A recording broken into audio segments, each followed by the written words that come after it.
ভাষা সৈনিক, রবীন্দ্র গবেষক ও বহুমাত্রিক লেখক আহমেদ রফিক আর নেই। রাজধানীর বারডেম হাসপাতালে গতরাত 10টার দিকে মারা যান তিনি। শনিবার সকাল 11টায় কেন্দ্রীয় শহীদ মিনারে তাকে সর্বস্তরের শ্রদ্ধা জানানো হবে। এরপর মরদেহ আনা হবে মিটফোর্ড হাসপাতালে। সেখানেই মরদেহ দান করে গেছেন আহমেদ রফিক। 21শে পদক ও বাংলা একাডেমি পুরস্কার ছাড়াও কলকাতার টেগোর রিসার্চ ইনস্টিটিউট তাকে রবীন্দ্র তত্ত্বাচার্য উপাধিতেও ভূষিত করে। দীর্ঘদিন ধরে বার্ধক্যজনিত অসুস্থতার কারণে গেল 28 সেপ্টেম্বর বারডেম হাসপাতালে ভর্তি করা হয় তাকে।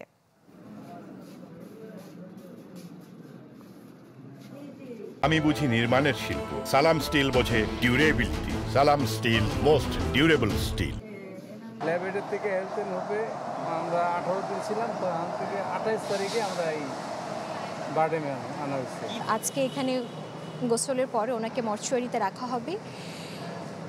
শনিবার দিন বেলা 11টায় সর্বসাধারণের শ্রদ্ধা নিবেদনের জন্য আমরা ওনাকে শহীদ মিনারে নিয়ে যাব। উনি ওনার দেহ দান করে গেছেন বারডেম হাসপাতালকে আজকে থেকে প্রায় 10-12 বছর আগে। এটা হয়তো অনেকেই জেনে থাকবেন। তো এটা ওনার শেষ ইচ্ছা যে ওনার দেহ আমরা দান করেছি।